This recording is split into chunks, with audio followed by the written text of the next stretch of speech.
Another blood-red sunset and yet another moon face, and still another 100 miles to my next resting place. Driving down the road, eyes on the horizon. Within my car, I'm all alone, but feeling good and feeling strong, knowing that this path I'm on brings me to myself.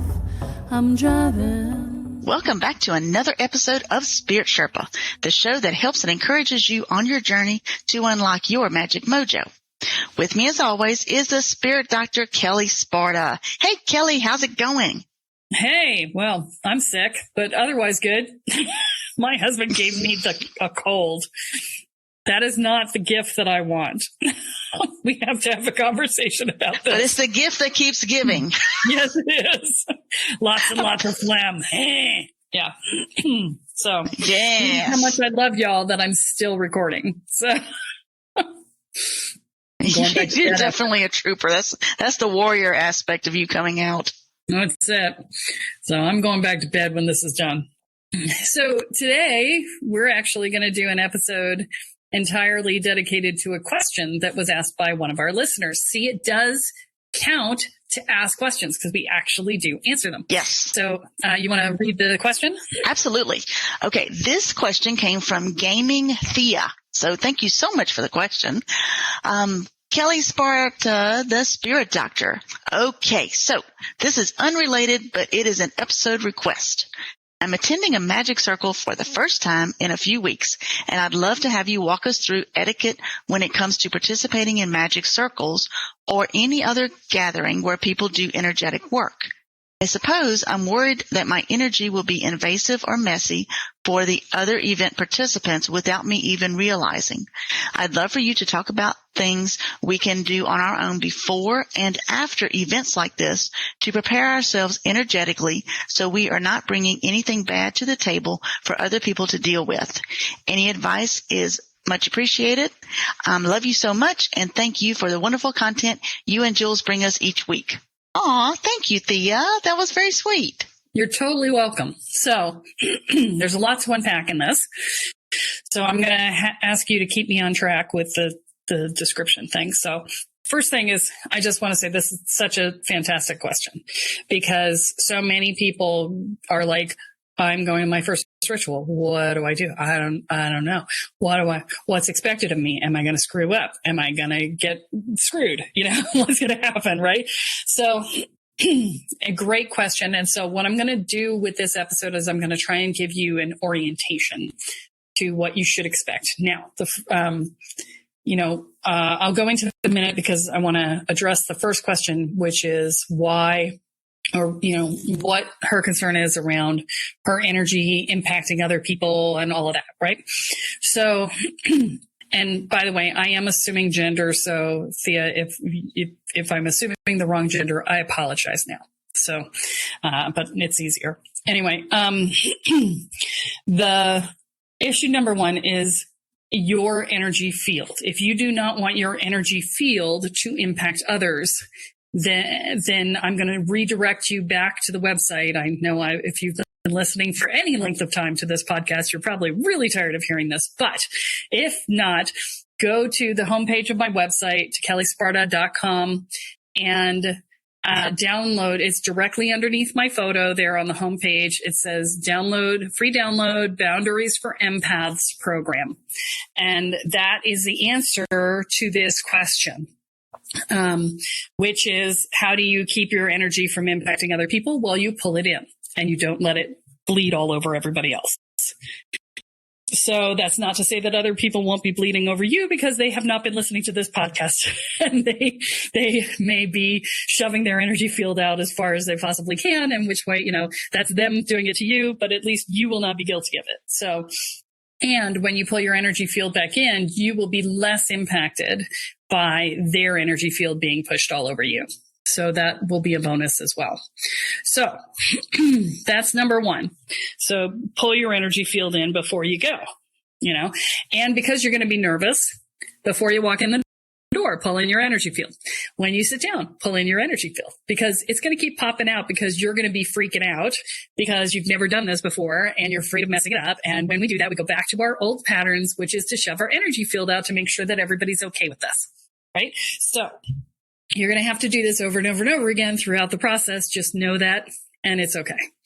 Know that the vast majority of the other people in the room are going to be in the exact same space as you in terms of their, if they're new, they're going to be just as nervous as you are. If they aren't, they're probably still going to be shoving their energy fields out, because this work attracts people who are empaths, and that's what empaths do. So basically what I'm saying is, do your best. And if your best sucks, that's okay, because theirs is going to suck too. So, it's all good.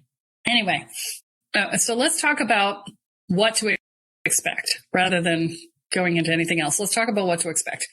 Today is I'm going to give you a general rough outline of what a circle looks like. What happens within the circle will vary.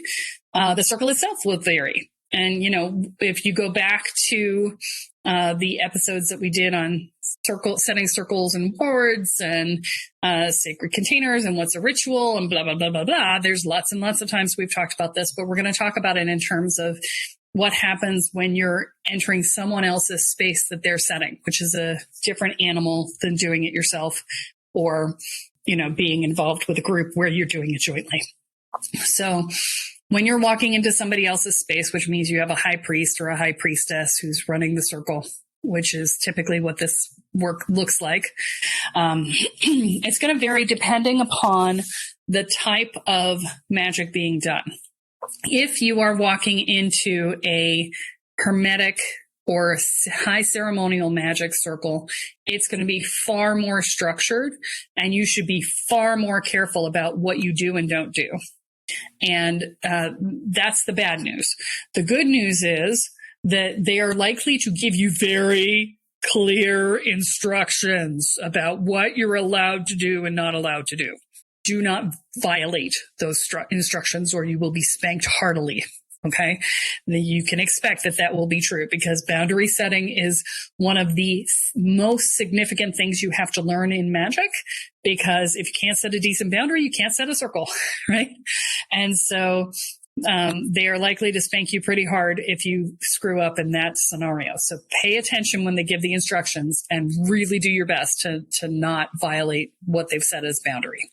Can you give us an example of what you're talking about? Like what a boundary, like, is it like you don't, once you're in the circle, you don't leave it, or is there other kind of things?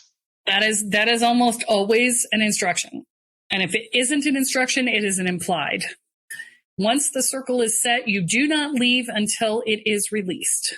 And if anybody is leaving the circle, they're probably supporting the circle, and they're energetically shifting to go in and out. So, they are what they are, but you do not leave once the circle is set. If you do not want to be there once you're in it, that's fine.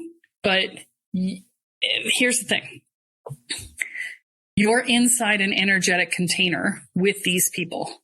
Once you're in, you're in. Unless they cut you out of that circle, you will be carrying that energy with you, even if you leave. So, and you don't want to leave without that circle being dropped, because you could be carrying that energy for a long time. So it is important to stay till the end. Now, you can opt out of the experience while still being in the circle and maintaining the space and not violating the space. You are in someone else's sacred space. You are opting into their experience. If you are finding the experience to be uncomfortable or unacceptable, which I have to admit has happened on occasion in my experience, then you may opt out energetically. And that means you may say, okay, I'm in here, I'm here, but I'm not participating. And you just tell the guides, this is not something you have to do out loud. It's just something you say to your guides, you say to yourself, you say to the spirits that are in the space, you say, I am no longer comfortable here, I am opting out. And then you just stay until the end. Okay. But if you get triggered and bolt, all bets are off. You're going to be hosed. Don't do that. Okay. Now, with a hermetic or high ceremonial tradition, in most cases, you will not be given anything to do except whatever they tell you to do in the moment, because they work on a highly scripted process and they all have roles that they're supposed to do. And so, you might be handed a grail to drink from and make a wish or whatever, but you will be told very clearly exactly what to do at exactly what time. So, as long as you just follow the process, you'll be good. Now, with more chaos magician, lower ceremonial, more eclectic traditions, you could see a wide variety of things. And some people are going to be better at giving instructions than others. So if it's a open circle where they regularly have newbies come in, they probably have a pretty good format for explaining to you what to expect and what you should do and not do and so on. And just listen to the instructions. You'll be fine. If this is a closed group and you're being invited in, then they're probably going to suck at giving instructions. So you need to ask before the circle is set what is expected. And that actually is a statement of respect. And it tells the person running the circle that you care.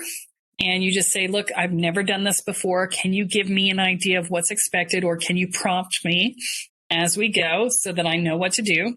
Am I allowed to speak? Am I not allowed to speak? Am I only supposed to speak when spoken to? What are the parameters for this particular ritual? Because here's the thing, depending upon what you're doing, it may vary. Okay. The one thing I will say is absolutely not allowed, no matter where you go, is for you to step in and try and run things. When I say run things, I mean, you don't get to coach the person who's in the room. You don't get to help them with the process. You don't get to make suggestions along the way. Shut your mouth. This is not your space. It is not your job to be doing these things. And as much as you think you're helping, you're not. You're actually in the way. Especially if the person knows what they're doing, which not everybody does, but that's not your job. I've been in circles. I have been in circles where they didn't know what they were doing and I did not open my mouth. So let me say this to you now. You do not know better. It is not your circle. It is not your place. Okay.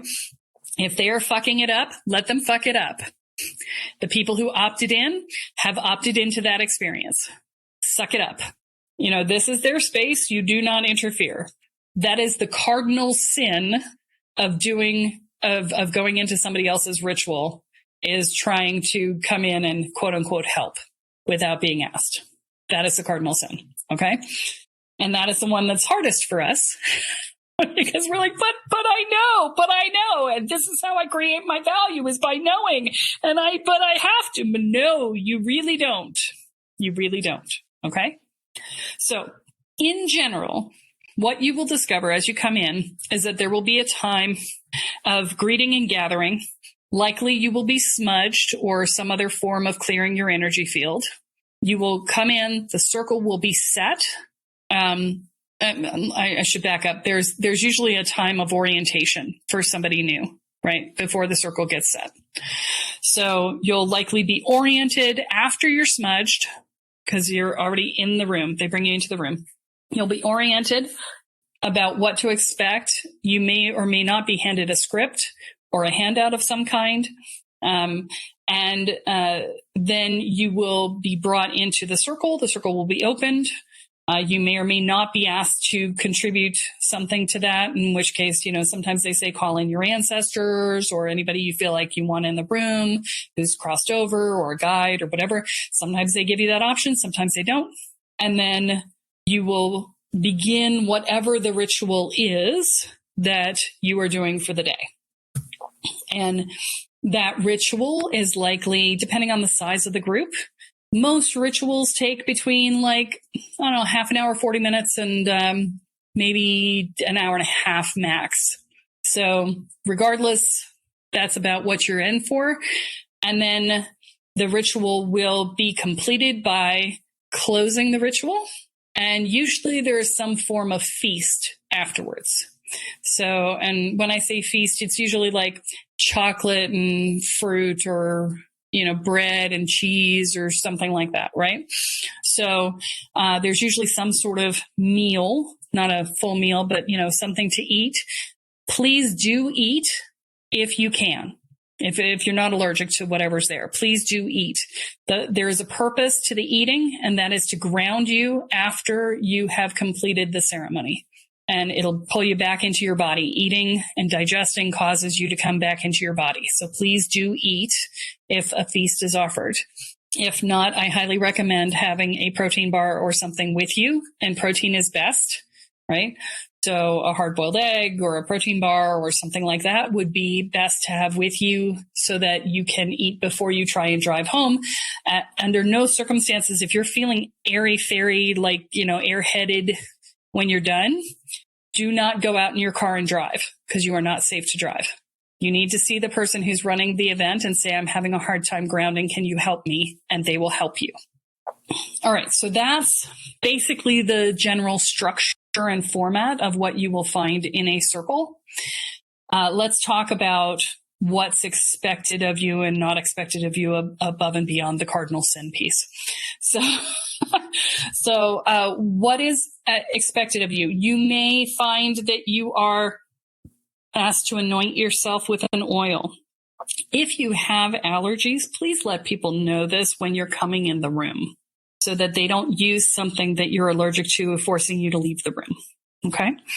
Everybody is conscious of this. If they've done this for any length of time with any number of people, they're going to be conscious of the fact that some people can and can't do certain scents. Okay? So please do tell people it's far less disruptive to say I have an allergy than it is to be going,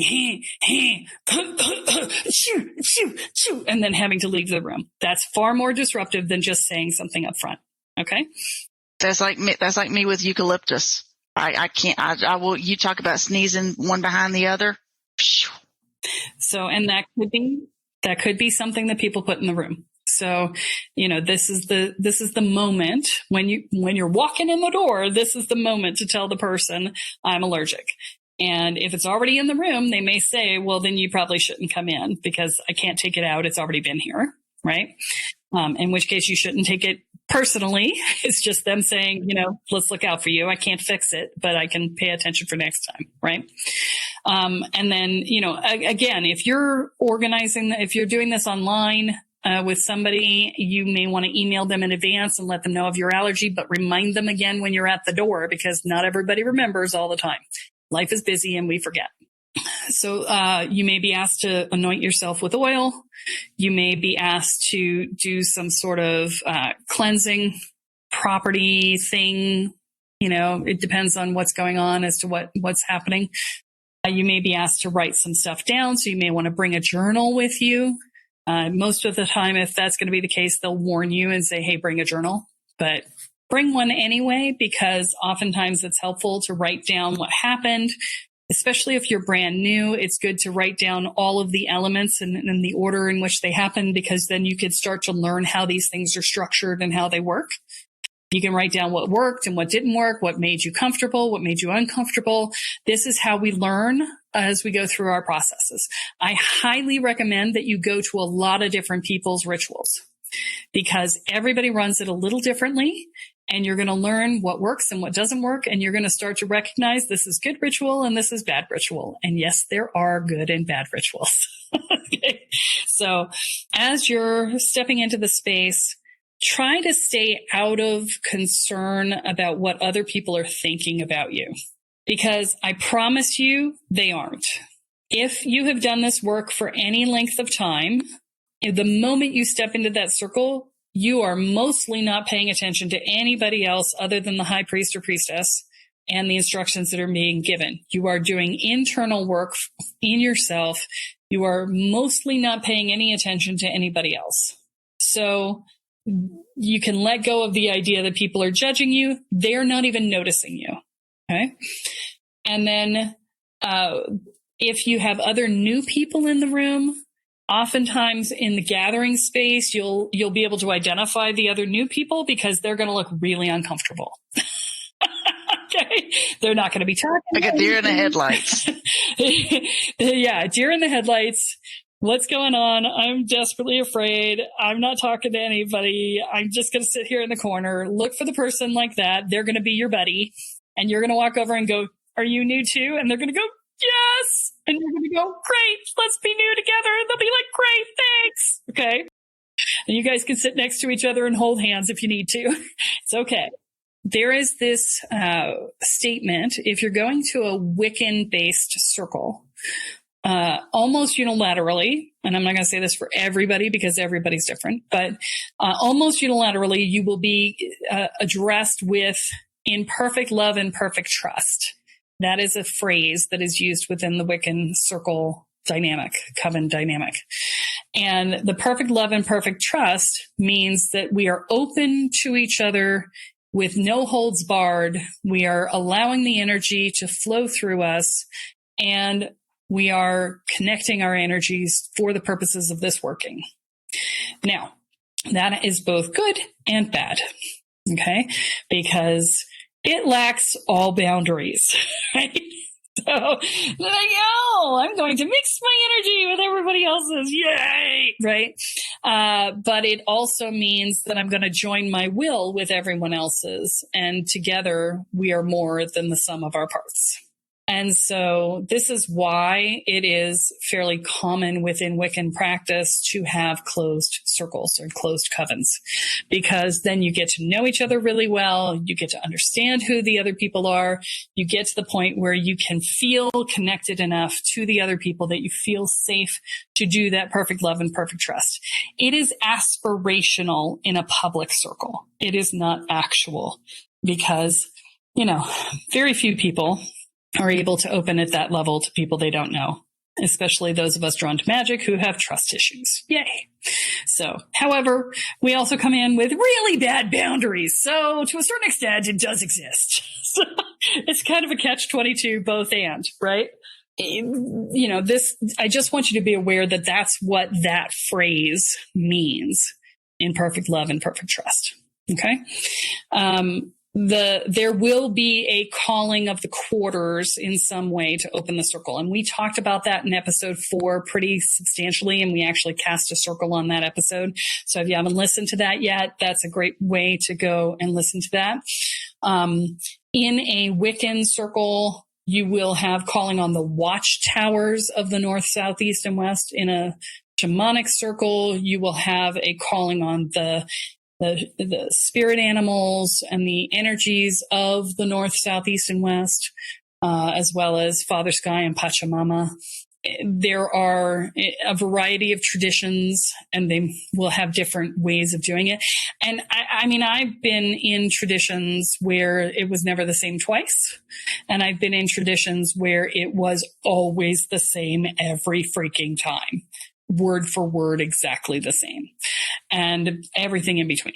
So, if you are an experienced practitioner, they know you are, you may walk in the door and they may say, here, you're calling this quarter. And you're like, okay. And they'll tell you, they may hand you a slip of paper, or they may just say, call it. And isn't it a different order? Wiccan is one way. And there's a shamanic. I remember you and Kathy had that discussion where something's opposite. Yeah. Not all the time, and not in every tradition. So, every tradition has their own order in which they call things. In most Wiccan traditions, it's north, east, south, and west. In other traditions, it can be varying things. So it just depends on the tradition, and sometimes even where the tradition originated. If it originated south of the equator, then the directions are always going to be different. And yeah, it just depends, right? So, you just go with the flow. Okay. So you may find that more than just the high priest or high priestess are involved in the casting of the circle and the elements of the ritual and whatever. Just know that that is something that is decided upon by the person leading the circle, not by you volunteering. Okay. I highly, highly, highly recommend that if this is your first circle ever, you do not volunteer for anything. Okay. Because you don't know how it fits into the bigger picture. You don't know what's expected of you. You don't know anything. Please do not volunteer if you have never done this before. You are in a better position to just sit and be part of the circle and allow it to work upon you rather than trying to be part of the structure that you don't even understand yet. Okay. So even if they say, do you want to smudge? I want you to say no. Okay. And you say, I was instructed to just participate this time. Okay. And that way you have an excuse and say, this is my very first one. I've been told that I should just participate and not actually be part of things. Now, if the high priest or priestess insists and hands it to you, do what they tell you. Okay. It is their space. Okay. But I highly recommend that you not volunteer. If you are voluntold, that's one thing, but don't volunteer. Okay. When in doubt, the high priest or priestess rule applies. So there is a rare instance, a very rare instance where in some circles, they may do their ritual skyclad, which means naked. Okay. The whole thing? The whole thing. I'm in my birthday suit for the whole thing. It is part of the perfect love and perfect trust thing, is that you're showing you got nothing. You got nothing to hide, and you are open to the elements in all ways. Okay. I have only been to one of these in my entire life. Okay. So they are rare in circles where a newbie might be invited. Okay. So they are very, very rare. So I'm going to say it is highly unlikely, like almost impossible, that you will be invited to one of these. Okay. However, if the word skyclad is used in the invitation, that is what it means. If you are uncomfortable. Skyclad. Skyclad. I am wearing only the sky. That is what skyclad means. I am clad in the sky. Okay. See, I didn't even know where that was coming from. So thank you. All right. So if the word skyclad is used in the invitation, you are going to be expected to be naked. It is not a sexual thing. I want to be very clear. There is no sex involved. It is simply about being completely open and unfettered to the universe. It has nothing to do with sex. And you need to get really clear about that if you're going to say yes to this invitation. Okay. In this case, nakedness is about being natural in your body, not about sexuality or how good you look or how bad you look or whatever, right? Nobody cares. In a skyclad ritual, nobody is evaluating your body in any way, shape, or form. They don't care. They're still not paying attention to you. Okay. Even if I'm naked, they're still not paying attention to me. They are still not paying attention to you. Oh, that makes me feel so much better. Okay. I'm just telling you, nobody cares. Okay. Nobody cares. Yeah. So I have been to a number of clothing optional spaces, and that is fairly common in the pagan community. If you go to certain spaces, that they are clothing optional, and it gets very normalized, and it is non-sexualized, and nobody cares. But unless it says skyclad, you are not going to be asked to get naked. Okay. But I just wanted you to know what the name of that term was so that you would not be surprised, because you'd go, oh, yeah, and just sort of gloss over it. Do not gloss over that word. It means something that's relevant to you. Okay. Okay.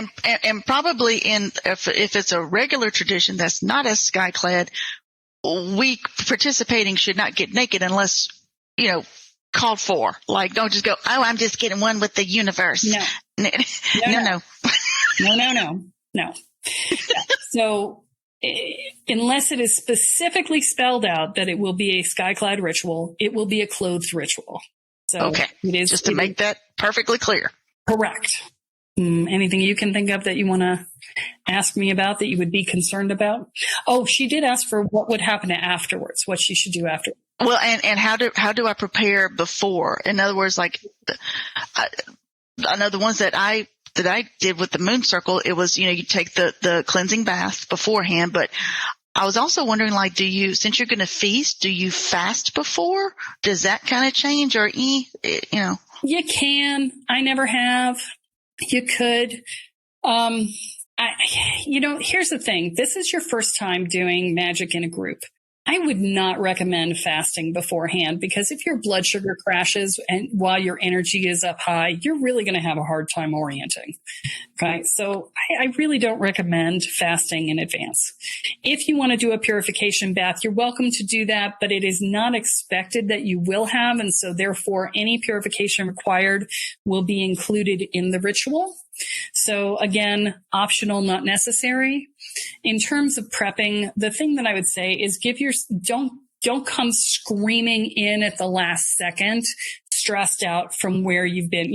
Try and do everything you can to be half an hour early for the gathering space, so that you know that even if you're running late, you're going to be on time, so that you're not stressed out, freaked out, bringing all this fritzy, nasty energy in with you, right? That is the single most important thing, is to just give yourself space to land when you've arrived and to just get present. Stop thinking about your day. Stop thinking about what's coming tomorrow or what's coming that evening, and just get really present and walk in the door calm. That is the best thing you can possibly do to prep for a ritual. Depending upon the ritual space, they may have given you instructions for what to do to prep, in which case, by all means, follow their instructions. Okay. But in the absence of instructions, just get present and arrive early. Okay. Do not knock on that door before they say that the gathering time is available, though. Okay. Sit in your car, sit outside. I don't care. But they are prepping the space, and they are often setting space before you get there. And you will interrupt them if you knock on the door early. Okay. So until the door is opened, or until the time says that they're ready to start, don't arrive. Okay. And then post event, we talked about making sure you're grounded. We talk about making sure that you eat.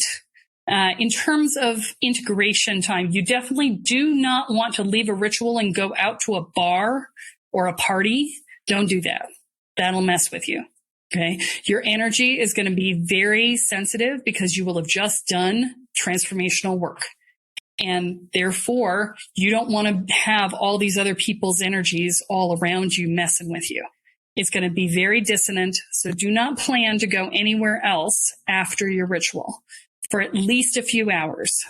Okay. You want to give yourself time to land and integrate. And when I say a few hours, I mean 3 to 4 hours minimum before you go anywhere else.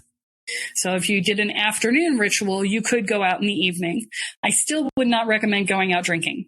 Okay. What about hydrating as far as water and all? Water is always a good idea. No matter what, 24/7, water is a good idea. Yes, yes, yes to water. But in terms of, don't take mind-altering substances. Absolutely do not take mind-altering substances before you walk in either. This is not the time to do psychedelics. This is not the time to be high. This is not the time to be drunk. Under no circumstances should you ever walk into a ritual altered, because you are now dangerous to every person in the room.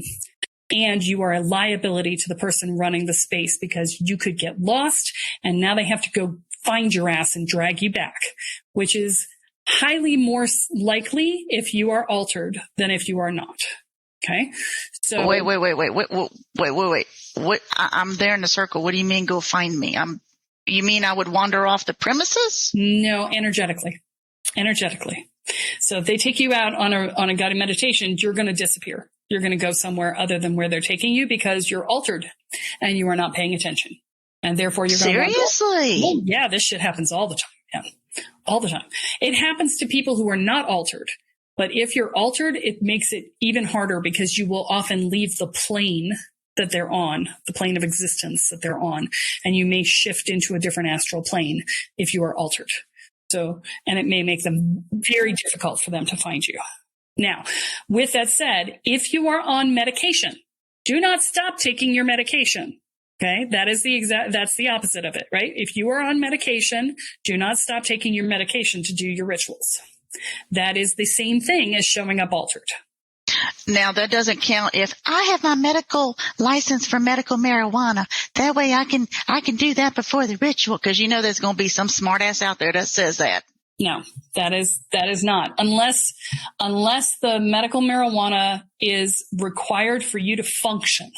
If your anxiety is so high that you cannot function without it, that is the only way that would count as medical marijuana usage before an event. Now, if you're on chemotherapy and you need to do it to be not nauseous, then sure, that counts too.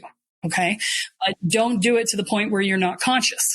Okay. You want to do the absolute minimum necessary to medicate yourself and then keep your wits about you for the rest of it. That is the idea. Okay. You want to be as conscious and as present as possible. You cannot do your work if you are not conscious and present for this work, right? Okay. Now, on the other side, no partying afterwards, give yourself a quiet place to land, sit down and journal about your experience so that you can, have it fresh in your mind and figure out where you want to go with whatever it is that you did, right? Because, whatever the ritual was, it will have had an impact, and think about how you can take that forward into your life. This is what integration is. Don't go straight into your screens. Don't go binging Netflix. You don't want other people's energy. This is the time to sit and listen to some quiet music, do some journaling, sit out in nature, anything you can do to be quiet and integrate. Okay. If you want to share with a friend, you can do that. That is what to expect and what you should do before, during, and after a ritual. That's really cool. I had no idea you could get, the movie Lost in Space kind of came into my head, like you have to help me. Yeah. Like Lost in Space, and you could, I was thinking that would almost be like walking through a fairy door, never to be heard from again. And you don't know how to get the hell out the fairyland. Well, what happens if somebody gets lost and they can't get back is that they end up institutionalized and put on antipsychotics until they come back to their body. Okay, that's not fun. No. Yeah, kids don't do that. That's just not worth it. No. On multiple occasions to multiple people. So. Jeez. Yeah. Now, is it likely to happen to you if you're not altered? No. It almost never happens to people who are not altered. And actually, I had the opposite problem. The first few times that I went to the moon circle, me trying to get me to relax into it so I could get into the meditation and let that happen and all that.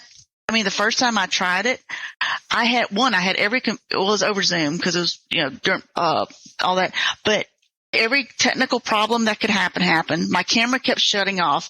My fully charged laptop, 0 battery, the whole 9 yards. And it's like, you're not doing this tonight. I got so upset. Resistance and then, yeah, resistance much. And but you're not powerful or anything there, Jules. No, not at all. It's like, bitch, you ain't doing this. I'm like, yes, I am. No, you're not. Yes, I am. No, you're not. And then I was so upset with myself because the next time I came out of the meditation so quickly. Charlemagne was still going on, but I was like, what? Wait, I got to get back. Why am I back already? But that was supposed to happen that way for whatever reason, because I cried and I cried and I cried and I cried and I cried. And by me shedding those tears, it actually let room so that I could let that love in that's what the whole meditation was about, and connecting with the moon and all. And that whole thing, I forgot what was in what and what, if it was a full moon or a new moon, but because I don't remember all that. But the whole thing was about finding your love within yourself and being able to accept love and all that. So I went on a completely different journey. Right. And that happens sometimes. That does. And this is the thing about this work, is that you set the intention for what it is that you need to get, and Spirit will take you there whatever way you need to get there. Yeah, and Lord knows I'm hard-headed sometimes, so they hit me over the head a couple of few times. There's a reason we call it the spiritual clue by 4 to the forehead. Pump. Yeah. I was like, damn, that hurt my third eye. Hello, McFly. Yes. Yes. I'm like, okay, I know, you already know I'm hard-headed. They're like, yeah, we got this. Yeah. So, this is why it happens that way. So, okay. So I think we've sort of covered the gamut. And Gaming Thea, again, thank you so much for this question. It was such a great question. And, this is, she's always excited about the right magic for the right application. She made this as a comment on that most recent episode that came out on YouTube. And so, I'm going to say, if you're also like her going, please don't stop doing these, I love them. We are running out of topics for that one. So if you want more of the right magic for the right application, you need to send in some topics so that we know what to talk about, or ask questions like this one, because this was great for being able to lay some stuff out for you. So there's such a wide swath of stuff that, figuring out what piece of that wide swath to talk about next is our biggest challenge over here, even after 4 years of doing this. 4 years and 289 episodes. This is 287. Yeah. Yeah. So yeah, something like that. So even after all of that, we still have a hard time coming up with exactly what we should do for the next one. So if you have topic ideas, please email them in to Kelle at kellesparta.com. I would love to hear them. And as always, please like, share, and rate and review if you have that option on your podcast player. And, join the mailing list. If you're doing the Boundaries for Empaths download that we talked about at the beginning of the episode, and yes, this is me reminding you because I know you've already forgotten. So if you do that, then you'll get on the mailing list automatically, and you'll get the Boundaries for Empaths download. And there's I think there's 4 or 5 other emails that come with additional information around that topic. So stay on the mailing list so that you get all of the pieces, including there's a 40-minute video of me, or audio of me talking with coaching students about it. So that explains it in great detail, right? So if that's not interesting to you, just go on the website, wait 30 seconds, and there'll be a pop-up that says, hey, join the mailing list, and you'll get on the mailing list that way. So anyway, I think that's all we've got for this week. You're going to want a Kellyism, aren't you? Well, I am. I know you are. Let me think about it. It could be, don't get naked unless you're asked to do so. Well, that's a Julesism now. That's your Juleism. At ritual, do not get naked unless you're asked to do so. Or the invitation says skyclad, which is a new word I learned. Yeah, there you go. I think I'm going to go with, don't worry so much. Follow the instructions you're given and go with the flow. There you go. Go with the flow. And don't piss off your high priest or priestess. Yeah. That's generally a bad idea. Yeah. It may be both, by the way. It could be both a high priest and priestess. That is sometimes the case as well. Oh, really? Have 2 of them and all? And that's cool. Yeah, okay. That's traditional, actually. It's just not very common these days because for one, there's a dearth of men in spiritual practice, period. So 75% of the people who listen to this podcast are women. And that's pretty much true of any spiritual community you go to, is 75% of the people are going to be women and 25% will be men, or, and obviously there's non-binary in there as well. But I'm just working general gross numbers. But the upshot being that there are very many fewer men. And so more often the rituals are run by high priestesses. And it's rare to find a couple doing it these days. When I say couple, they're not necessarily romantically paired. They're just serving as the divine couple in leading the ritual. So, yeah. So that could be the case as well, which I didn't mention before. But this is the bonus that you get for listening all the way to the end. All the way through. When you listen all the way to the end, we give you little nuggets of happiness, and this is one of them. Be happy. Don't worry, be happy. Yes. All right. Well, that is all that we have for this week, folks. Tune in next time when Kelle adds another chapter into your guide to energy, magic, and the spirit world. I'm Jules, here with Kelle Sparta, and you have been listening to Spirit Sherpa. So long, everyone. Bye. Driving down the road, eyes on the horizon. Within my car, I'm all alone, but feeling good and feeling strong.